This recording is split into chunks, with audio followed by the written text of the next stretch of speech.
কিয়ামতের দিনটা বড্ড ভয়ঙ্কর, কেউ সুপারিশ করার সাহস পাবে না। আরে আমার অবস্থা কি আমি জানি না, আমি আবার কারোর জন্য সুপারিশ করবো? কথা বুঝেন নাই? আমার কি হবে আমি জানি, তা আমি আরেকজনের নিয়ে টেনশন করার সুযোগ কোথায়? ইয়া নাফসি ইয়া নাফসি, আল্লাহ আমারে বাঁচাও আমারে বাঁচাও আমারে বাঁচাও। কাঁদতে কাঁদতে মানুষ হয়রান হয়ে যাবে, এ নাকি আবার আরেকজনের বাঁচাবে। বিশ্বনবী বলেন, বিশ্বনবী একবার ছাগলের রান খাচ্ছিলেন, রান খেতে খেতে বিশ্বনবী বলেন, আনা সাইয়্যিদুন নাসি ইয়াউমাল কিয়ামা, আমি কিয়ামতের দিন সর্বশ্রেষ্ঠ হব, মানুষের মধ্যে সর্বশ্রেষ্ঠ সেরা আমি বিশ্বনবী। আলহামদুলিল্লাহ পড়েন। বিশ্বনবী বলেন সেদিনটা বড্ড ভয়ঙ্কর, সেদিন কেউ কারো কোনো উপকারে আসবে না, বন্ধু বন্ধুর কাজে আসবে না, স্ত্রী স্বামীর উপকারে আসবে না, স্বামী স্ত্রীর উপকারে আসবে না, পীর সাহেব মরিদরে বাঁচাতে পারবে না, মরিদ পীর সাহেবরে বাঁচাতে পারবে না, নেতা কর্মীর পরিচয় দিবে না, কর্মী নেতার পরিচয় দিবে না, ভাই বোনকে চিনবে না, বোন ভাইকে চিনবে না, বাবা তার সন্তানকে চিনবে না, মেয়েকে দেখে মা দৌড়ে দৌড়ে পালাবে। বড্ড ভয়ঙ্কর দিন। বিশ্বনবী বলবেন জমিনটা এখনকার মতো থাকবে না, পুরো জমিনটা সমান হয়ে যাবে, ফ্ল্যাট, এখন তো গোল তখন ফ্ল্যাট, সবাই এক জমিনের উপরে দাঁড়াবে, সূর্যটা মাথার কাছে চলে আসবে, সূর্যের গরমে মানুষের মাথার মগজ গলে গলে কানের ছিদ্র নাকের ছিদ্র দিয়ে বেয়ে বেয়ে পড়বে। সবাই হয়রান পেরেশান ক্লান্ত শ্রান্ত, মানুষগুলো বলবে বাঁচার কোনো উপায় নাই। 50,000 বছর মানুষ এরকম দৌড়াবে, চিৎকার করবে কাঁদবে, বাঁচার কোনো উপায় নাই। সবাই বলবে আল্লাহ যদি বিচারটা শুরু করতো, যা হবার হবে, আগে বিচার শুরু করো। বিচারই শুরু হয় না, বিচার শুরু হইতে 50,000 বছর। আল্লাহ, 50,000 বছর, 5,000 15,000 না, 50,000 বছর এরকম যাবে। মানুষগুলো কাঁদতে কাঁদতে বলবে চলো আমরা আদম আলাইহিস সালামের কাছে যাই, যেন আল্লাহর যে সুপারিশ করে, আল্লাহ আপনি বিচার শুরু করেন। কিয়ামতের ময়দানে সবাই মিলে সাইয়েদনা আদম আলাইহিস সালামের কাছে যেয়ে বলবে ইয়া আবাল বাশার ইয়া আউয়ালাল আম্বিয়া, ও আদম নবী আপনি দুনিয়ার বুকে প্রথম নবী, আল্লাহ নিজ হাতে আপনারে 60 হাত লম্বা করে বানিয়েছেন, আপনার সম্মানে ফেরেশতাদেরকে সেজদা দিতে বলেছেন, দুনিয়ার প্রথম নবী প্রথম মানুষ আপনি, আপনি আল্লাহর যে সুপারিশ করেন যেন আল্লাহ বিচার শুরু করে। আদম আলাইহিস সালাম বলবেন আমি পারবো না, কারণ আল্লাহ আমাকে একটা নিষিদ্ধ গাছের কাছে যেতে নিষেধ করেছিল, আমি ভুল করে এই গাছের ফল খেয়েছি। নাফসি নাফসি, আজকে আমার কি হবে আমি জানি না, আমি বড় লজ্জিত, আমারে যদি আল্লাহ জিজ্ঞেস করে কেন খাইছিলাম, আমার কোনো উত্তর নাই, তোমারে বাঁচাবো কেমনে আমি? নবীরা থার করে কাঁপবে সেদিন।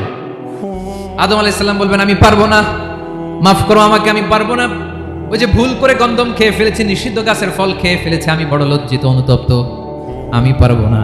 আজকে আল্লাহ এত রাগান্বিত হয়েছে, আগে কখনো আল্লাহ এত রাগান্বিত হয় নাই, ভবিষ্যতে আল্লাহ কখনো এত রাগান্বিত হবে না, আমি পারবো না। এক কাজ করো, তোমরা নূহ আলাইহিস সালামের কাছে যাও।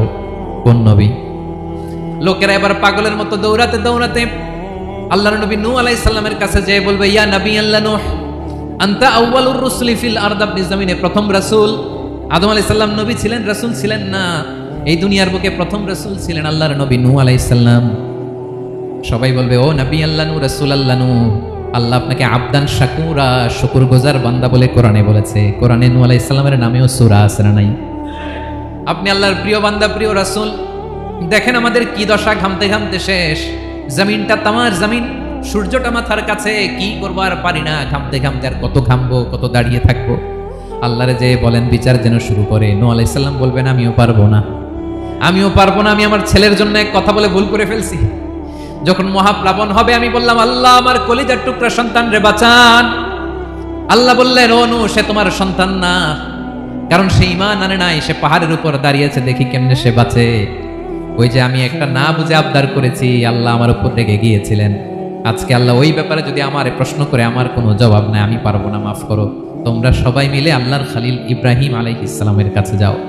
লোকগুলো পাগলের মতো খুঁজতে আরম্ভ করবে, অযুত লক্ষ নিযুত কোটি মানুষের ভিড়ে আল্লাহর খলিল ইব্রাহিমকে যেয়ে বলবে ইয়া খলিলুল্লাহ, ও আল্লাহর খলিল, আল্লাহ আপনাকে বড্ড ভালোবেসেছেন, আপনি কাবা বানিয়েছেন, আল্লাহ আপনাকে বড্ড পছন্দ করেন। দেখেন আমাদের কি অবস্থা, আপনি যে আল্লাহর কাছে সুপারিশ করেন যেন আল্লাহ আজকে বিচার শুরু করে। আল্লাহর নবী ইব্রাহিম বলবেন আমিও পারবো না, আমি আমার জীবদ্দশায় 3টা মিথ্যা বলেছি। কয়টা? আসলে মিথ্যা না, একটু টুইস্ট করে কৌশল করে কথা বলেছিলেন, ওইটাকে হাদিসে মিথ্যা বলা হয়েছে। আমি জীবনে 3টা মিথ্যা বলেছি, জীবন বাঁচানোর তাগিদে কৌশল করে 3টা কথা বলেছি। আজকের এই কঠিন ময়দানে আল্লাহ যদি ওই 3টা কথার ব্যাপারে জিজ্ঞেস করে, লজ্জায় আমি মাথা দেখাতে পারবো না, আমিও পারবো না। আমিও পারবো না। আজকে আল্লাহ এত রেগে আছে, আগে কখনো এত রাগে নাই, পরেও রাখবে না। তোমরা সবাই মিলে বনি ইসরাইলের নবী মুসা আলাইহিস সালামের কাছে যাও। সবাই এবার যাবে মুসা আলাইহিস সালামের কাছে, যেয়ে বলবে, ইয়া নবী আল্লাহ মুসা, আপনি ছিলেন কালিমুল্লাহ, আল্লাহর সাথে সরাসরি কথা বলতেন। রব্বুল আলামিন আপনাকে তাওরাত কিতাব দিয়েছেন, আপনি যে একটু সুপারিশ করেন। আল্লাহর নবী মুসা বলবেন, মাফ করো, আমিও পারবো না। আমি দুনিয়ার বুকে ভুল করে একটা মানুষকে মেরে ফেলেছি। আমি মারছিলাম আদব শিক্ষা দেওয়ার জন্য, এক থাপ্পড়ে, থাপ্পড়ে যে ওই লোক মরেই যাবে আমি জানতাম না। আজকে আল্লাহ যদি জিজ্ঞেস করে কেন মারলা, জবাব আছে? ওই লজ্জায় আমি অনুতপ্ত, আমি পারবো না, আমার এই কথা বলো না। আজকে আল্লাহ বড্ড রেগে আছে, আমি পারবো না। তোমরা আল্লাহর নবী সাল্লাল্লাহু আলাইহি সাল্লামের কাছে যাও। কিয়ামতের ময়দানে মানুষগুলো পাগল পাড়া হয়ে আল্লাহর নবী ঈসা আলাইহিস সালামের কাছে যাবে, যে বলবে, নবী ঈসা আপনি রূহুল্লাহ, বাবা ছাড়া আল্লাহ আপনাকে বানিয়েছেন, ইনজিল কিতাব দিয়েছেন, মৃত মানুষকে আপনি জীবিত করতে পারতেন। আজকের এই কঠিন বিপদের দিনে আপনি আমাদের সাহায্য করেন। আল্লাহর কাছে যে বলেন যেন বিচার শুরু করে। ঈসা আলাইহিস সালাম বলবেন, আমিও পারবো না। ইন্নী উবিদতু মিন দুনিল্লাহ, আমার উম্মত খ্রিস্টানেরা আল্লাহরে বাদ দিয়ে আমি ঈসার ইবাদত করেছে। আমার মা ম্যারি আর আমাকে ডাকতো জেসাস ক্রাইস্ট, আমার ইবাদত করেছে। যদিও আমি আমার ইবাদত করতে বলি না, ঈসা আলাইহিস সালামও ইবাদত করতে বলেছেন একজনের, তিনি কে? আল্লাহর নবী ঈসা আলাইহিস সালাম বলবেন, আমিও পারবো না। আজকে আল্লাহ অনেক রেগে আছে, আমি পারবো না। তবে একটা পরামর্শ দিতে পারি, একটা সাজেশন দিতে পারি। আজকের দিনে এই কঠিন মুসিবতের কালে, এই কঠিন সময়ে কেউ আল্লাহর দরবারে দাঁড়িয়ে একটা টু শব্দ করার ক্ষমতা কারো নাই, একমাত্র আখিরি জামানার পয়গম্বর বিশ্বনবী মুহাম্মদুর রাসূলুল্লাহ ছাড়া। মানুষগুলো এবার আগুনের মধ্যে পানি দিলে যেমনি আগুন নিভে যায়, দাউ দাউ করা হৃদয়ে জ্বলন্ত আগুন তাদের ঠান্ডা হবে।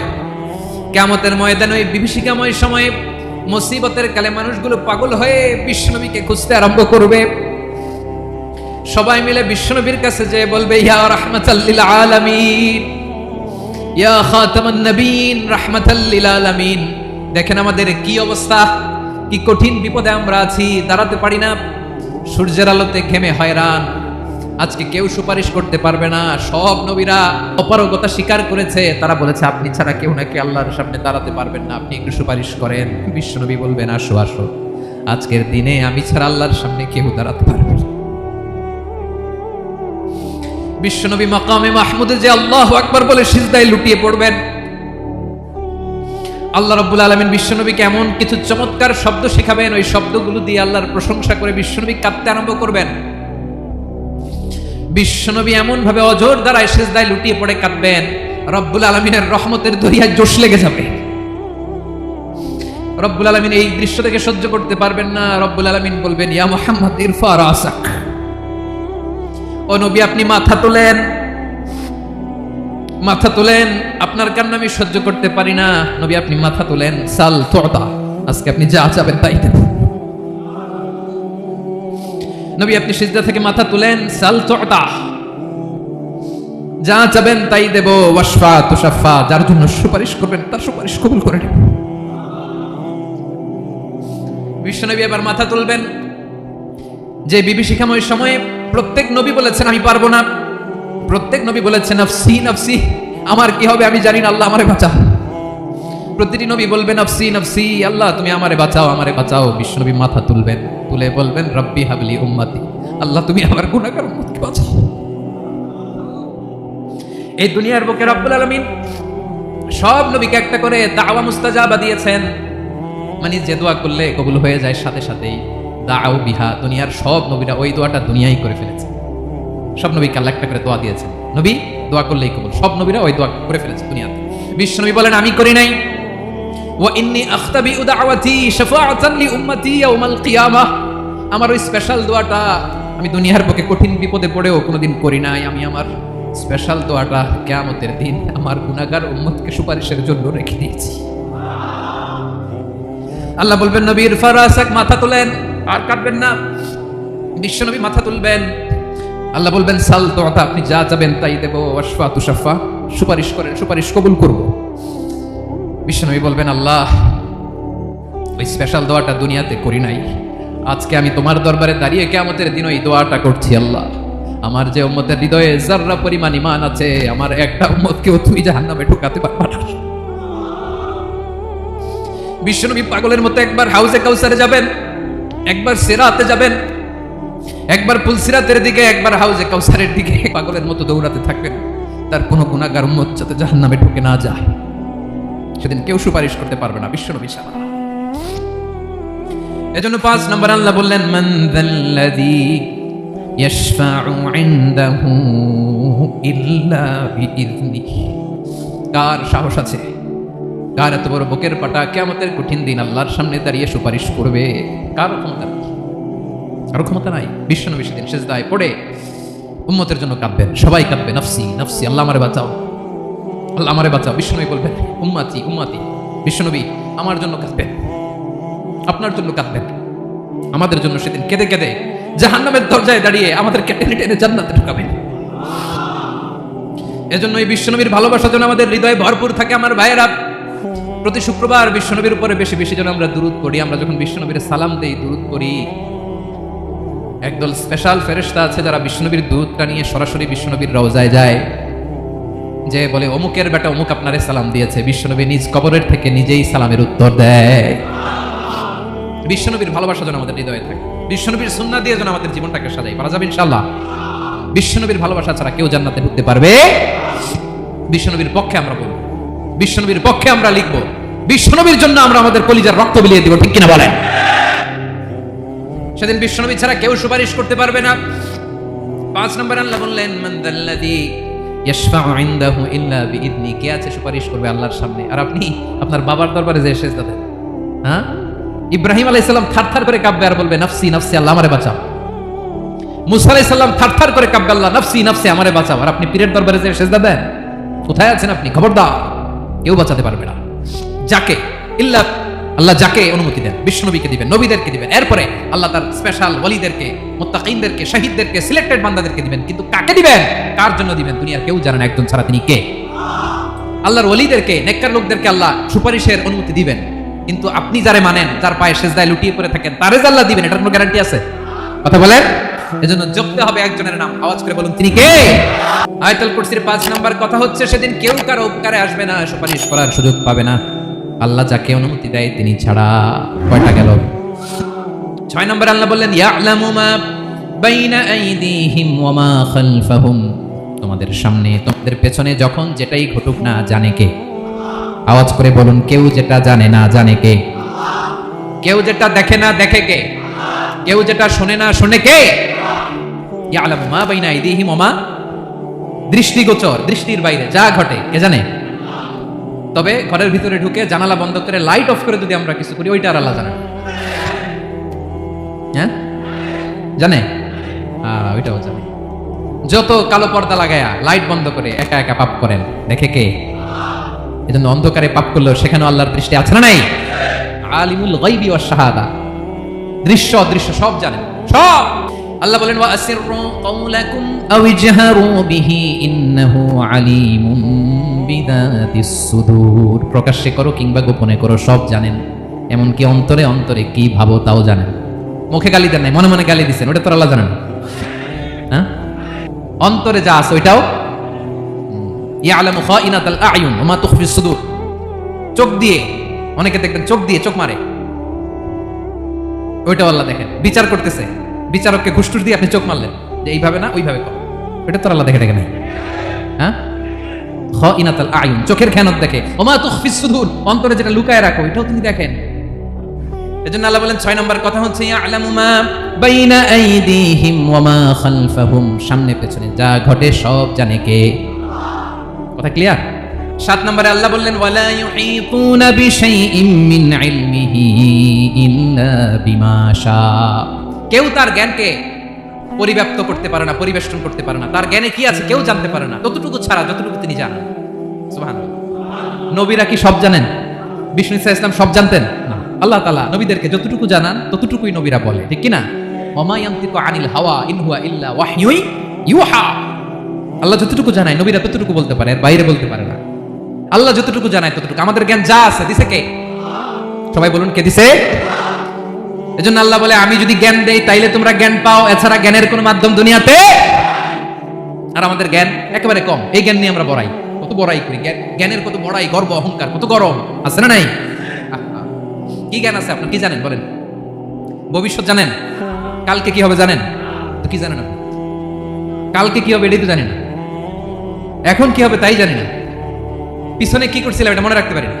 আজ থেকে 1 মাস আগে এই বিকেলে আপনি কি করতেছিলেন মনে আছে?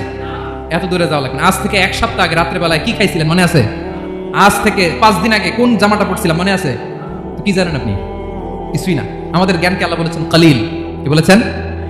এজন্য রব্বুল আলামিন বলেন তোমাদের জ্ঞান হলো কলিল। ওমা উতিতুম মিনাল ইলমি ইল্লা কলিলা। একেবারে যত সামান্য জ্ঞান আমি আল্লাহ তোমাদেরকে দিয়েছি, আসল জ্ঞান ভান্ডার একমাত্র আমি আল্লাহর কাছে। তাহলে আমাদের জ্ঞানকে আল্লাহ কি বলেছেন? কলিল। একটু বলুন কি বলেছেন? কলিল মানে কি? একটা মহাসাগরের মধ্যে, খেয়াল করে শুনেন বুঝবেন, একটা মহাসাগরের মধ্যে একটা চড়ুই পাখি যে যদি একটু পানি খায়, পানি খাওয়ার পরে ওই চড়ুই পাখির ঠোঁটে যে একটু পানি লেগে থাকে ওইটারে বলে কলিল। আল্লাহ বলে মহাসাগর থেকে পানি খাওয়ার কারণে চড়ুই পাখির ঠোঁটে যে একটু পানি লেগে আছে, এই পানিটা হচ্ছে তোমরা পৃথিবীতে যারা আছো সবার জ্ঞান, সবাই মিলে এতটুকু জ্ঞান, আর পুরো মহাসাগরের পানি হচ্ছে আমি আল্লাহর জ্ঞান। তাহলে আপনার জ্ঞান তো অনেক বেশি। এজন্য জ্ঞানের বড়াই করা যাবে না। আল্লাহ বলেন ওয়ালা ইউহিতুনা বিশাইইন মিন ইলমিহি ইল্লা বিমা শা। আল্লাহ যতটুকু জানেন ততটুকুই আমরা জানি, তিনি যে কত জানেন আমাদের কোনো ধারণা নাই। ঠিক কিনা বলেন? 8 নম্বরে আল্লাহ বলেন ওয়াসিআ কুরসিয়ুহুস সামাওয়াতি ওয়াল আরদা। তার কুরসি আকাশ জমিন বিস্তৃত। আকাশ এবং জমিনকে পরিব্যাপ্ত করে রেখেছে তার কুরসি, তার ক্ষমতা, তার কর্তৃত্ব। কুরসির 2টা তাফসীর।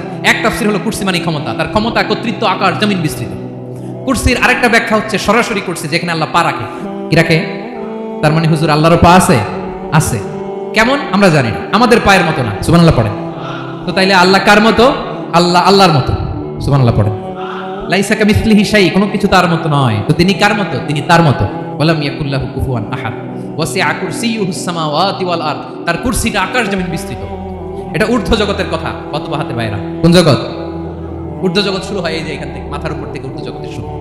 ঠিক কিনা? এই যে শূন্যে যা দেখেন এটা প্রথম আকাশের মহাশূন্য। আল্লাহ বলেন ওয়ালা কাদ যায়্যানাস সামাআদ দুনিয়া বিজিনাতিল কাওয়াকিব। প্রথম আকাশের মহাশূন্যকে আমি তারা গ্রহ দিয়ে সুশোভিত করেছি। আমাদের পৃথিবীর চাইতে অনেক বড় গ্রহ আছে, যেমন সূর্য পৃথিবীর চেয়ে 13 লক্ষ গুণ বড়। কয় গুণ? 13 গুণ, 1300 গুণ, 13,000 গুণ। কত গুণ? আরো জোরে কত গুণ? চিন্তা করছেন পৃথিবীটা কত বড়, আর সূর্য নাকি পৃথিবীর চেয়ে?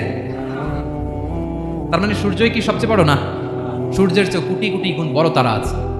এরকম কোটি কোটি তারা নিয়ে আমাদের গ্যালাক্সি মিল্কি ওয়ে। এরকম কোটি কোটি গ্যালাক্সি আছে প্রথম আকাশের মহাশূন্যের মধ্যে। এরপরে দ্বিতীয় আকাশ। এই দ্বিতীয় আকাশটা প্রথম আকাশের তুলনায় কত বড়? বিশ্বনবী বলেন তোমার হাতের আংটি যদি মরুভূমির মাঝখানে ফেলে দাও, পুরো মরুভূমির তুলনায় তোমার হাতের আংটি যত ছোট, দ্বিতীয় আসমানের তুলনায় প্রথম আসমানটা ঠিক তত ছোট। তৃতীয় আসমান আবার এরকম, ওইটার তুলনায় দ্বিতীয় আসমানটা একটা আংটির সমান। চতুর্থ আসমানের তুলনায় মরুভূমির মাঝখানে তৃতীয় আসমানটা আংটির সমান। একটার চেয়ে আরেকটা বড়। কত বড় আমি বলতে পারবো, আপনারা শুনতে পারবেন, কিন্তু আমরা কল্পনা এটা ধারণ করতে পারবো। পঞ্চম, ষষ্ঠ, সপ্তম, 7 আকাশ শেষ। কি শেষ? এর উপরে আছে বাইতুল মামুর। কি নাম? এটা ফেরেশতাদের মসজিদ, ফেরেশতাদের কিবলা, ফেরেশতাদের কাবা। আমরা যেমন মক্কায় কাবা, ফেরেশতাদের কাবা, কিবলার নাম হচ্ছে আল বাইতুল মামুর। 7 আসমানের উপরে। এটা কত বড় শুনেন। প্রতিদিন বিষ্ণু বলেন প্রতিদিন এই আল বাইতুল মামুর ফেরেশতাদের মসজিদে 70,000 ফেরেশতা ইবাদতের জন্য চান্স পায়। প্রতিদিন কয় হাজার? একবার ঢুকে যে বের হয়ে যায় কিয়ামতের আগে দ্বিতীয়বার আর তারা চান্স পাবে না। আল বাইতুল মামুর ওইটা শেষ। এরপরে সিদরাতুল মুনতাহা। কি নাম? সীমান্ত বৃক্ষ। ওইটা আরো বড়, একটা বিশাল বড় বড়ি গাছ আল্লাহ বানাইছে। ওয়া ইলাইহি ইয়ানতাহি ইলমুল মালাইকা। ফেরেশতাদের জ্ঞান সীমানা ওইখানেই শেষ। এর উপরে কি হয় ফেরেশতারা আর জানে না। ফেরেশতাদের ক্ষমতা এখানে শেষ। সিদরাতুল মুনতাহা। সিদরাতুল মুনতাহার এরিয়া শেষ। এরপরে শুরু হয় আল্লাহুল মাহফুজ, কোরআনের বাড়ি। কোরআনের বাড়ি কই? বাল হুয়া কুরআনুম মাজিদ ফি, এটা মিন দুররাতিন বাইদা, সাদা ঝকঝকে ডায়মন্ড দিয়ে আল্লাহ বানাইছে। আমাদের সবার তাকদীর ভাগ্যলিপি ওইখানে লেখা, কি হবে না। কোরআনের বাড়ি ওইটা। ওইটা শেষ। এরপরে শুরু হয় লা জামান লা মাকান এরিয়া। ওইখানে কোনো জামান নাই, মাকান নাই, no time no space area শুরু। ওইখানে কুরসি, যেখানে আল্লাহ পা রাখেন বা কুদরতি পা রাখেন। আল্লাহর কুরসি। বড় রাজা বাদশারা সিংহাসনে বসে পা রাখে একটা টেবিলের উপর, শাহী টেবিল, ওইটার নাম কুরসি। আল্লাহ বলে ওয়াসিআ কুরসিয়ুহুস সামাওয়াতি ওয়াল আরদ। আল্লাহর এই কুরসিটা এতক্ষণ যা বললাম এই সবগুলোর চাইতে বড়। কুরসির উপরে আছে আল্লাহর আরশ। আর রহমানু আলাল আরশি ইস্তাওয়া। রব্বুল আলামিন ওই আরশের উপরে। আমি যেমনি চেয়ারের উপরে এরকম না। যেভাবে আল্লাহর জালালিয়াত, হিজ হাইনেস, হিজ রয়্যালনেস, আল্লাহর জালালিয়াত, আল্লাহর কুদরতের মাধ্যমে যেভাবে আল্লাহ আরশের উপর থাকা দরকার, আল্লাহ সত্তা, আল্লাহ ঠিক ওইভাবে আছেন, আরশের উপরে আছেন। ওয়া ইয়াহমিলু আরশা রাব্বিকা ফাওকাহুম ইয়াউমাইযিন সামানিয়া। কিয়ামতের দিন আল্লাহর এই আরশটা 8 জন ফেরেশতা বহন করবে। আরশ বহনের জন্য আল্লাহর ফেরেশতা লাগে না, কোনো কাজের জন্যই আল্লাহর ফেরেশতা লাগে না। আল্লাহ বলে কুন ফায়াকুন, হয়ে যায়। তারপরে আল্লাহ নিয়োজিত রেখেছেন। সেদিন কিয়ামতের দিন আল্লাহর আরশটা বহন করবে কয়জন ফেরেশতা? এদের সাইজ কত বড়? হ্যাঁ, শুনতে মনে চায়? বিশ্বনবী বলেন, ইন্না মা বাইনা শাহমাতি উযুনিহি ইলা আতিকিহি মাসিরাতু 700 সানা। বিশ্বনবী বলেন, ওই ফেরেশতার সাইজ আমি দেখে এসেছি কত বড়, শোনো, যারা আল্লাহর আরশ বহন করবে। পুরো সাইজ বলা যাবে না। বিশ্বনবী বলেন, ওই ফেরেশতার কানের লতি থেকে কাঁধ বরাবর। আপনার কানের লতি থেকে কাঁধ কতটুকু হবে? 4 আঙ্গুল 5 আঙ্গুল। বিশ্বনবী বলেন, যে 8 জন ফেরেশতা কিয়ামতের দিন আল্লাহর আরশের পায়া ধরে থাকবে, ওই ফেরেশতাগুলোর কানের লতি থেকে কাঁধ বরাবর আসতে সবচেয়ে দ্রুতগামী যানবাহন, পৃথিবীতে সবচেয়ে দ্রুত চলে আলোর ফোটন। আলোর ফোটন 1 সেকেন্ডে চলে 3 লক্ষ কিলোমিটার। কয় লক্ষ কিলোমিটার? 1 ঘন্টায়? 1 মিনিটে? কয় সেকেন্ডে? 1 সেকেন্ড কইতে তো 2 সেকেন্ড লাগে। 1 সেকেন্ডে আলোর ফোটন, আলোর কণা ছুটে 3 লক্ষ কিলোমিটার বেগে। বিষ্ণুই বলেন, এরকম যানবাহন দিয়ে যেটা সেকেন্ডে 3 লক্ষ কিলোমিটার বেগে ছুটে, এরকম দ্রুত যদি কেউ ছুটে, তাহলে ওই ফেরেশতার কানের লতি থেকে কাঁধ বরাবর আসতে 700 বছর সময় লাগবে। এজন্য রব্বুল আলামিন বলেন, ওয়াসিআ কুরসিয়ুহুস সামাওয়াতি ওয়াল আরদা। আল্লাহর কুরসিটা আকাশ জমিন সব চাপিয়ে যাবে। তাহলে আল্লাহ কত বড়! সুবহান। সেজদায় যখন লুটিয়ে পড়ে, এটা ভাববেন, আয় রে, কারে সেজদা দেই আমি? তিনি কি সুমহান, কি সুবিশাল! ওই রবের গোলাম আমি। আলহামদুলিল্লাহ পড়েন। 9 নম্বরে আল্লাহ বলেন, ওয়ালা ইয়াউদুহু হিফযুহুমা। এই বিশাল আকাশ জমিনকে রক্ষণাবেক্ষণ করতে যে আল্লাহ কঠিন কালেও ক্লান্ত হয় না। নাকি আমার আপনার মতো ক্লান্ত হয়? আল্লাহর ক্লান্তি আছে? শ্রান্তি আছে? বিশ্রাম আছে? বিরাম আছে? ঘুম, জিমানি? সুবহানাল্লাহ পড়েন। আল্লাহ বলে, ওয়ালা ইয়াউদুহু হিফযুহুমা। এগুলোকে রক্ষণাবেক্ষণ করতে আল্লাহ ক্লান্ত হয়ে পড়েন না। 9 নম্বরে বললেন, আল্লাহর কোনো ক্লান্তি নাই, সব কিন্তু দেখভাল করেন, প্রতি মুহূর্তে, প্রতি সেকেন্ডে যার যেটা লাগে করেন। এই পুরো বসুন্ধরা, পৃথিবী, মহাবিশ্ব যেভাবে চলা দরকার সৃষ্টির পর থেকে আজও চলছে। চালায় কে? ইঞ্জিনিয়ারটা কে? আসল কারিগরটা কে? 9 নম্বর চলে গেল, আল্লাহ ক্লান্ত হন না। আর বাকি রইল কয়টা? সব শেষে আল্লাহ তাআলা বললেন, ওয়া হুয়াল আলিয়ুল আযীম। ওয়া হুয়াল আলিয়ুল আযীম, তিনি হচ্ছেন আল আলিয়ুল আযীম। সব শেষ কথা। প্রিয় ভাইয়ের, আমি বলেছিলাম আয়াতুল কুরসিতে আল্লাহর মোট কয়টা সুন্দর সুন্দর নাম আছে? 2টা তো বলে ফেলছি। এগুলো কি ছিল? আল হাইয়ু, আল কাইয়ুম। এবার সব শেষে 3 আর 4 নাম্বারটা আসছে। এটা কি? একটা আল আলী আর একটা আযীম। 3 নাম্বারটা হচ্ছে আল আলী, 4 নাম্বারটা আযীম। আল আলী মানে হচ্ছে সর্বোচ্চ, দ্য গ্রেটেস্ট, দ্য হাইয়েস্ট। তার উপরে কেউ আছে? ঊর্ধ্ব জগতের যে বর্ণনা দিছি, কি বুঝলেন? আল্লাহর উপরে কেউ আছে? এজন্য তিনি হচ্ছেন আল আলী, সবচেয়ে উপরে, সর্বোচ্চ, দ্য হাইয়েস্ট। তার উপরে কেউ।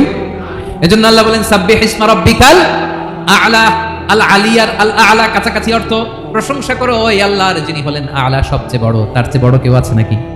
তার উপরে কেউ আছে নাকি? আল আ'লা। এজন্য আমরা যখন সিজদায় লুটিয়ে পড়ি, আমরা যখন সবচেয়ে নিচে যাই, আমরা বলি আল্লাহ তুমি সবচেয়ে উপরে। আমরা যখন সিজদায় যাই, আমরা তখন সবচেয়ে কি? নিচে, তাই না? এর চেয়ে নিচে আর মানুষের সবচাইতে দামি অঙ্গ কপালটারে মাটিতে ঘষি, আমি সবচেয়ে নিচে, আর আমি বলি সুবহান রাব্বিয়াল আহা, সুবহান রাব্বিয়াল আ'লা। আল্লাহ তুমি সবচেয়ে উপরে, আমি সবচেয়ে নিচে, কিন্তু তুমি সবচেয়ে উপরে। সুবহানাল্লাহ পড়ে। আল্লাহ বলে, আমি হলাম আল আলী। 4 নম্বরে আমি হলাম আল আযীম, হাইয়ু কাইয়ুম। শেষে বললেন, আমি হলাম আল আলী, আমি হলাম আল আযীম। আযীম মানে সুমহান, দ্য সুপ্রিম। সুপ্রিম আল্লাহর সবকিছু চরম পর্যায়ে। তার সবকিছু কি?